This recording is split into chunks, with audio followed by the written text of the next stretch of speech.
melihat kondisi masyarakat Bapak sehari-harinya itu bagaimana? Saya tuh kepala desa yang tidak pernah kantor. Oh, tidak pernah.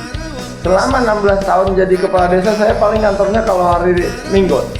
Hari memberikan arahan kepada anak buah saya di hari kumpul RT. Oke, assalamualaikum warahmatullahi wabarakatuh. Selamat sore. Kembali lagi di podcast Karawang. Terima kasih Sekretaris Abdesi Karawang, Pak ya. Yeah. Pak Alex Sukardi ini sudah berkenan mampir, Pak, di Radar Karawang ya. Awalnya kita ini udah dijadwalkan seminggu yang lalu, Pak ya, kalau tidak salah, karena mungkin Pak Alex ini punya kesibukan masing-masing, punya kesibukan sehingga bisa hari ini. Alhamdulillah, terima kasih Pak Alex sebelumnya. Nah, selain Sekretaris Abdesi, Pak Alex juga menjabat sebagai Kepala Desa Karya Mulya, Pak ya. Selain itu, Ketua IKD juga. Betul. Ikatan Kepala Desa Batu Jaya ya. Jadi paling tidak, saya kira Pak Alex ini sudah track record di pemerintah desanya cukup lumayan panjang, Pak ya. Infonya sekarang ini Pak Alex di di Karya Mulya 3 periode, Pak ya, jalan, Pak ya. Betul. Oke, sederhana, Pak. Apa enaknya, Pak, jadi kepala desa ini, Pak, sampai 3 periode gini? Terima kasih. Assalamualaikum warahmatullahi wabarakatuh. Waalaikumsalam warahmatullahi wabarakatuh. Sebetulnya sebuah kehormatan saya bisa duduk di kursi empuk Radar Karawang untuk ngobrol-ngobrol santai dengan teman-teman di sini.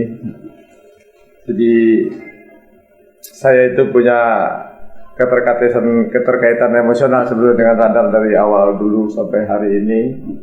Makanya saya juga ikut bersyukur kalau sampai hari ini Radar Karawang masih menjadi pionir pemberitaan dan edukasi di Kabupaten Karawang lewat suara Radar Karawang yang terus semakin hari semakin baik untuk masyarakat Kabupaten Karawang.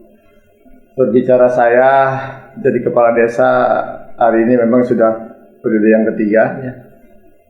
Awal jadi kepala desa tahun 2006. Ini kurang lebih sekarang sudah hampir 16 tahun ya 16 jadi tahun. kepala desa. Kalau ditanya tadi apa enaknya? Apa enak ya, Pak? Iya. Saya merasakan betul nikmatnya jadi kepala desa itu adalah penghargaan dari masyarakat saya. Itu yang pertama. Karena saya memang menjadi birokrat yang dipersiapkan. Saya tidak muncul ujug-ujug. Awalnya saya ketua Karang Taruna di Desa Karya Mulya selama 5 tahun. Kemudian saya menjadi ketua BPD. Ketika itu BPD masih dipilih. Saya menjadi ketua BPD tahun 2000 sampai 2005. Kemudian 2006 didorong oleh masyarakat untuk mencalonkan diri menjadi kepala desa, dan alhamdulillah ternyata dorongan masyarakat itu nyata betul-betul, sehingga dengan tanpa modal pun saya bisa jadi kepala desa. Artinya ya bohonglah kalau sebuah pesta demokrasi tidak menggunakan modal finansial. Tetapi paling tidak kalau kita dapat dorongan langsung dari masyarakat, tidak pure semata-mata mengandalkan finansial, insya Allah biaya yang dikeluarkannya pun ya tidak seberapa. Itu kalau bicara nikmatnya jadi kepala desa, nikmat penghargaan yang saya rasakan itu terhadap diri saya oleh masyarakat desa saya di Desa Karya Mulya, karena memang di sana masyarakatnya masih homogen, ya. Jadi penghargaan terhadap pemimpin itu masih sangat tinggi sekali, ya. Kita ini dianggap tokoh, salah satu tokoh yang wajib dihormati oleh karena mereka apresiasi kita lewat memilih kita menjadi seorang kepala desa. Itu saja dulu yang saya nikmati, bahwa saya sangat dihargai oleh masyarakat di desa saya. Izin, Pak, kalau boleh tahu, kalau di Karya Mulya ini hak pilihnya berapa, Pak? Kemarin. Hak pilih terakhir itu 8.325 orang.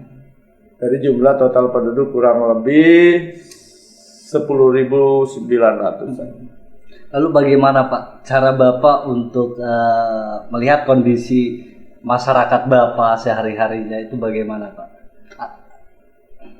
Saya tuh kepala desa yang tidak pernah ngantor. Oh tidak pernah ngantor. Selama 16 tahun jadi kepala desa, saya paling ngantornya kalau hari Minggon. Hari memberikan arahan kepada anak buah saya di hari kumpul RT, RW, KUR semua di hari Rabu, saya ngantor. Selebihnya saya ngantor di kedusunan. Saya tinggal tempatkan hari Senin ini mau di warung siapa, hari Selasa di warung siapa, hari Kamis di warung siapa, itu bergantian. Ada 5 dusun kebetulan di desa saya. 1, 2, 3, 4, 5. Jadi kebagian Selasa, Kamis, Senin, Selasa, kemudian potong Rabu ya, Kamis, Jumat, kita Sabtu masuk. Infonya juga ini kan kalau di rumah Pak Alek ini sering banyak ya pemuda yang nongkrong, yang ngobrol, ngopi begitu Pak. Itu betul Pak ya? Saya dengar-dengar itu Pak. Mereka ngapain saja di sana begitu Pak? Jadi gini. Satu, kadang-kadang makanya saya jadi sekjen Abdesi di Karawang. Kemudian saya ini Ketua Bidang Hukum dan HAM DPD Abdesi Jawa Barat. Kemudian saya juga pengurus di DPP Abdesi Nasional. Tapi satu yang paling saya tidak bisa tinggalkan, ketika ada masalah di masyarakat, baik itu meninggal maupun orang hajatan, rapat dimanapun saya tunda, saya urus dulu yang meninggal. Itu satu. Karena hari ini kita jadi apapun itu karena masyarakat kita, bukan karena kemampuan kita, bukan karena kepandaian kita. Sepandai apapun kita, sehebat apapun kita, ketika tidak dipilih oleh masyarakat, maka tidak jadi kepala desa. Dan kalau kita tidak jadi kepala desa, maka tidak akan punya jabatan di organisasi kepala desa kita. Nggak bisa. Nah makanya konsepnya adalah tadi, betul-betul konsen di desa. Saya nggak pernah ngantor, saya duduk di dusun 1. Saya panggil di lingkungan itu yang di dekat situ. Saya tanya, saya sudah jadi kepala desa, ini sekarang kita mau menentukan arah kebijakan pembangunan. Kira-kira yang dibutuhkan oleh bapak-bapak di dusun ini apa? Oh ini Pak Lurah. Nah kita catat. Nah nanti itu akan jadi bahan dalam musrenbangdes. Berhadapan dengan BPD menyusun regulasi, kita dorong inilah yang saya dapat dari hasil saya keliling tiap hari ke wilayah-wilayah kedusunan. Jadi kita itu selalu tahu apa sih keinginan masyarakat. Tidak hanya ketika kita ingin calon datang ke masyarakat, setelah itu lupa. Nah ini yang banyak diabaikan oleh pemimpin dusun seperti itu. Nah Pak, selama Bapak kan kantor ini banyaknya di warung-warung Pak ya, dibanding di desa begitu. Dibanding di desa. Nah kemudian pernah nggak Pak ada statement sentimen gitu kepada Bapak gitu yang dilontarkan oleh masyarakat, itu pernah nggak Pak? Kalau dari masyarakat nggak pernah. Nggak pernah. Karena tidak ada kepentingan masyarakat yang tak abaikan oleh karena saya nggak ngantor. Saya di rumah itu, di ruangan kerja saya ada komputer, ada laptop, ada segala macam. Jam 11 malam ada orang bikin surat keterangan domisili, saya buatkan sendiri, saya tanda tangani sendiri. 24 jam saya kerja. Kalau dari masyarakat tentang saya tidak pernah ngantor, tidak pernah satupun ada yang komplain. Karena mereka sendiri merasa bahwa inilah sebetulnya yang diharapkan seperti ini kepala desa itu. Bukan yang duduk di kantor nyaman, masyarakatnya dia nggak tahu lagi butuh apa gitu. Oke. Kemudian selain Bapak ngantor, ada nggak statement dari masyarakat yang soal bantuan Pak ya? Artinya tidak mendapat bantuan, kemudian desa disalahkan dan sebagainya. Nah itu bagaimana Pak? Ada tidak yang seperti itu dan bagaimana Bapak menanggapinya ketika? Dalam setiap event bantuan apapun namanya, memang pastilah kita kepala desa yang kemudian jadi sasaran tembak masyarakat. Tinggal caranya bagaimana kita memberikan sosialisasi yang jelas kepada masyarakat tentang apa sih bantuan ini. Begini contohnya seperti BLT dana desa.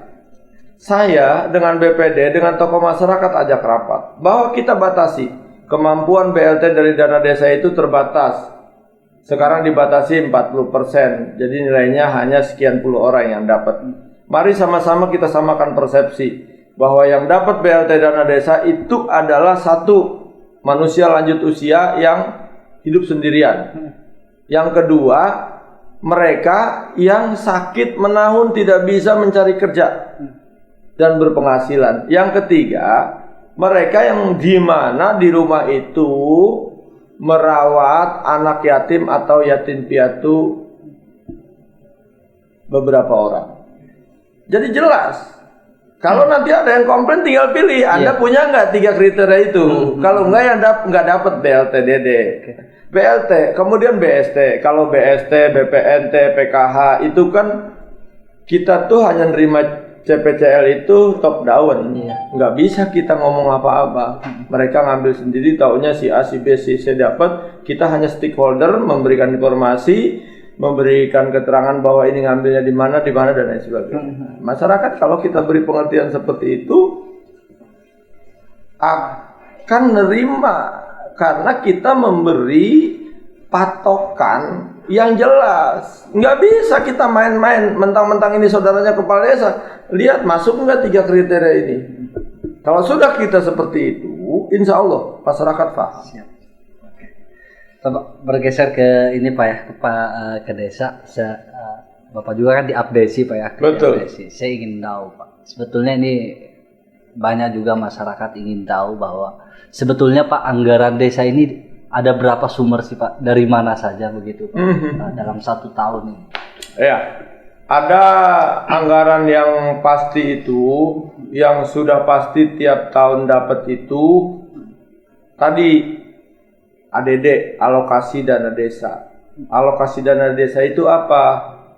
10% dari alokasi perimbangan dana daerah dari pusat. Itu 10%-nya adalah alokasi dana desa atau ADD. Untuk apa ADD itu?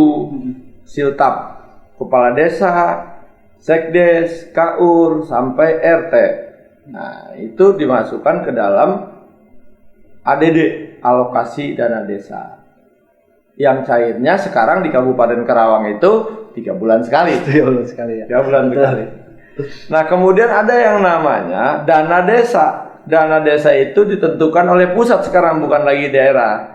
Dana desa itu ditentukan oleh pemerintah pusat. Sejak kapan Pak? Sejak tahun ini. Tahun ini ya. Kita tidak lagi mengajukan, mereka hanya meminta data basar masyarakat, jumlah penduduk, luas area dan sebagainya. Nanti turunlah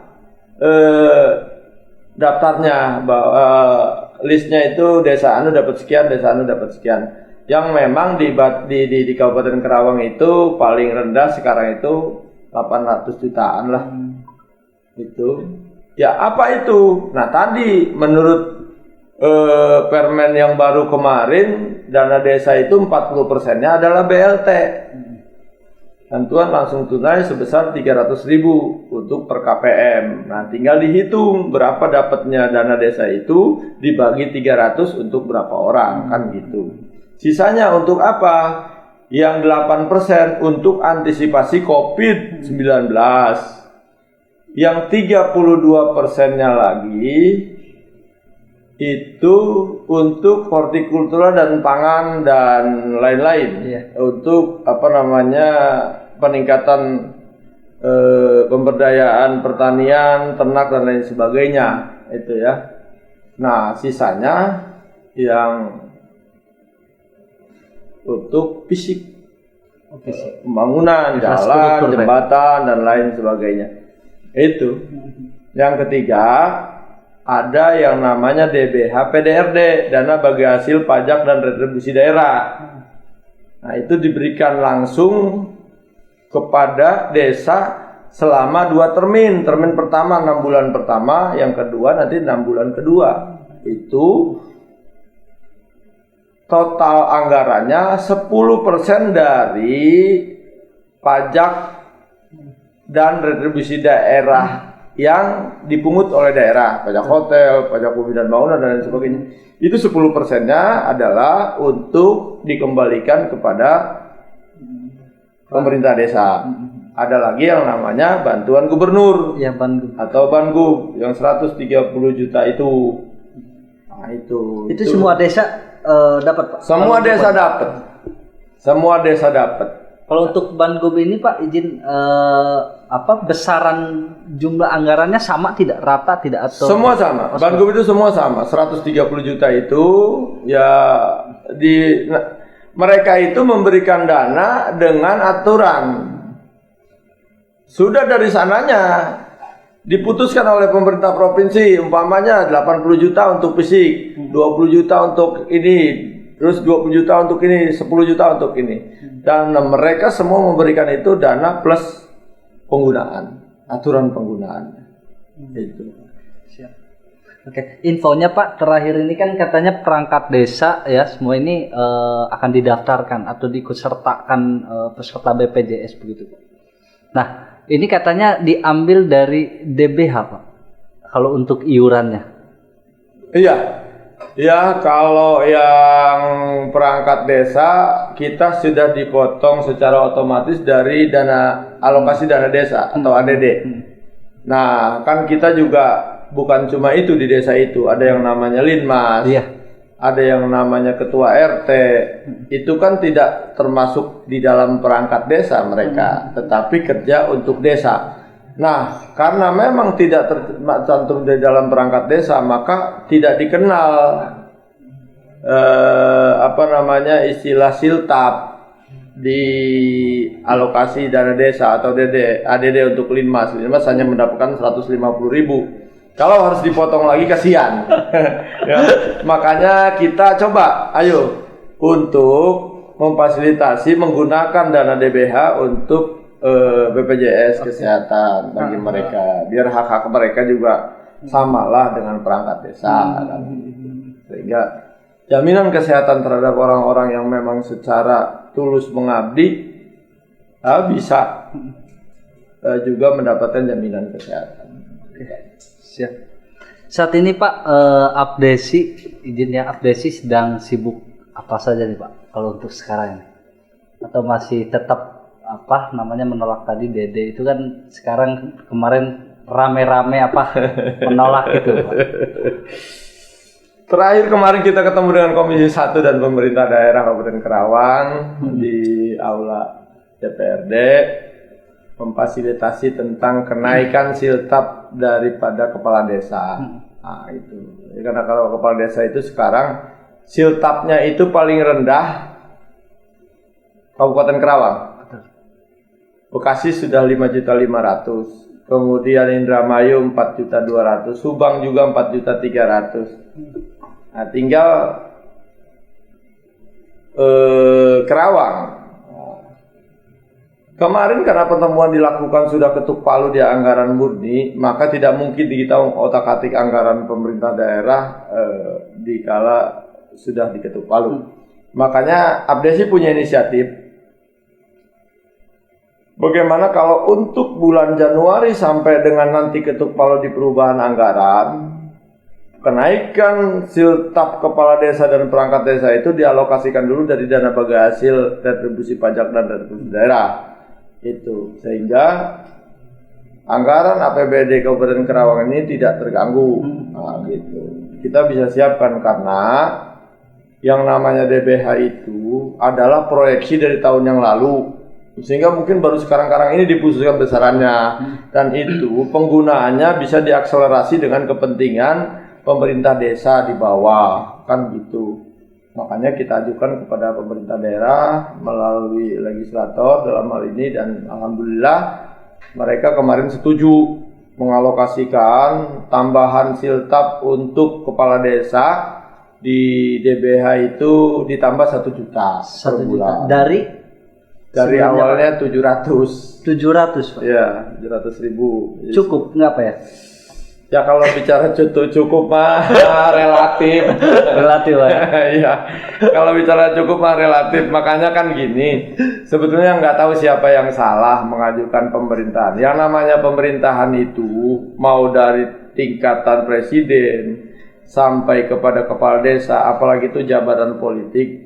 Sebetulnya yang paling mahal itu entertainnya. Iya, entertainnya. Contohlah begini, umpamanya, kalau ada rumah yang roboh, nggak mungkin mereka minta ke bupati dulu, tetap aja ke kepala desa dulu. gitu. Dan kalaupun umpamanya ada masyarakat yang nyumbang 200-300 ribu, maka kepala desa harus 1 juta, mau tidak mau. Itulah tuntutannya memang seperti itu. Makanya kok kenapa ketika kita berbicara desa kita tidak membaca entertainnya gitu. Harusnya itu dulu kita perhatikan, ya. Itu dulu kita lihat, oh kepentingan rumah tangga desa itu besar sekali gitu. Izin Pak, kalau gaji sendiri sebulan sekali berapa? Kepala desa. 3.300.000 dibayarnya 3 bulan sekali. 3 bulan sekali ya? Iya. 3.300.000. 3.300.000 dibayarnya 3 bulan sekali. Mungkin Bapak tahu Pak, rumornya kan di masyarakat ini kalau mau nyalon desa nih harus ini ya, punya uang Pak. Di satu sisi tidak cukup lah dengan niat, tapi juga harus punya uang. Sementara kan gajinya cuma 3 juta gitu Pak. Kenapa harus ini begitu Pak? Bagaimana? Gitu. Rumornya kan begitu Pak. Sampai-sampai kan Bukan rumor. oh benar. It's real. Real Itu ya? nyata. Itu Oke. nyata. Itu bukan rumor. It's real. Jadi gini. Kerawang itu sudah hampir mendekati Bekasi, di mana biaya pencalonan kepala desa itu sudah ada di kisaran miliar. Itu. Walaupun gajinya hanya 3.300.000, gitu kan. Tetapi mungkin saja satu,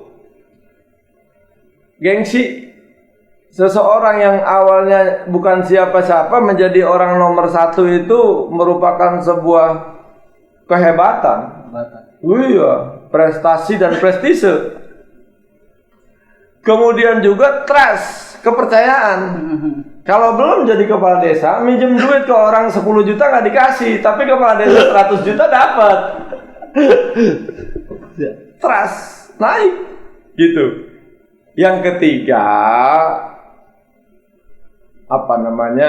biasanya di kampung itu ada blok-blok politik, ada golongan-golongan politik, dan itu harus dipertahankan. Makanya kenapa sih orang di desa itu biasanya terahnya politiknya politik keturunan, dinasti politik. Ya karena memang ada istilah bahwa sekali dipegang jangan dilepaskan. Kalau dulu kakeknya jadi lurah, jadi kepala desa, nanti siapa anaknya? Kalau nggak anaknya keponakannya, kalau nggak ini. Selalu begitu Pak. Selalu begitu. Tidak jauh-jauh dari itu. Nah itulah namanya budaya politik. Itu budaya politik, wajar. Karena memang tadi masyarakat berpikirnya bahwa keluarga ini mampu menjadi pemimpin. Dan itu akan jadi tolak ukur. Dulu bapaknya hebat jadi lurah, bapaknya hebat jadi kepala desa. Zaman bapaknya jadi kepala desa begini. Itu turun-temurun kepercayaan itu terus sampai ke bawah. Sulit menghindari dinasti politik di desa. Kenapa sih? Yang penting makan dipilih. Iya kan? Yang penting dipilih Pak. Kalaupun dia anak kepala desa, dia nyalon kemudian nggak dipilih, nggak akan jadi kepala desa. Enggak, tetap aja. Proses seleksi itu ketat di masyarakat. Dan sekarang memang ada pergeseran sedikit karena memang di tengah-tengah ya tadi keterbukaan publik dan lain sebagainya, informasi bisa diakses di mana-mana, kita bisa ngelihat di YouTube, bisa ngelihat di WA, di Facebook, ada calon kepala desa bagi-bagi duit, ada calon kepala desa bagi-bagi sembako, ya kan? Nah itulah kemudian menjadi masukan-masukan kepada masyarakat. Ternyata di mana-mana itu pada ngasih duit. Nah itu juga kemudian. Tetapi memang tidak semua. Tidak semua. Saya tidak merasakan bahwa masyarakat saya itu money oriented. Nggak ada. Di saya itu betul-betul kepercayaan. Saya nyalon 3 kali itu. Kalau nggak pakai uang bohong. Tapi tidak seberapa. Ya, kalau tidak pakai uang bohong. Kalau ada orang bilang saya jadi kepala desa nggak pakai uang, bohong itu. Tapi Bapak bisa menang Pak. Karena apa? Saya ini birokrat yang dipersiapkan. Saya bilang saya ini birokrat yang dipersiapkan. Pengabdian saya kepada masyarakat itu puluhan tahun. Saya mengabdi sebagai ketua Karang Taruna 5 tahun, jadi BPD 6 tahun. Disitulah saya mempersiapkan diri, ya. Saya mengurus kesulitan orang kampung, saya mengurus hal-hal yang menurut mereka sulit dibuat mudah oleh saya. Mungkin ada tips Pak buat teman-teman, mungkin masyarakat yang ingin mencalonkan kepala desa tapi nggak punya modal Pak, tapi dia punya niat, tapi ingin menang. Apa kira-kira yang harus mereka lakukan Pak? Kenali dulu masyarakat kita.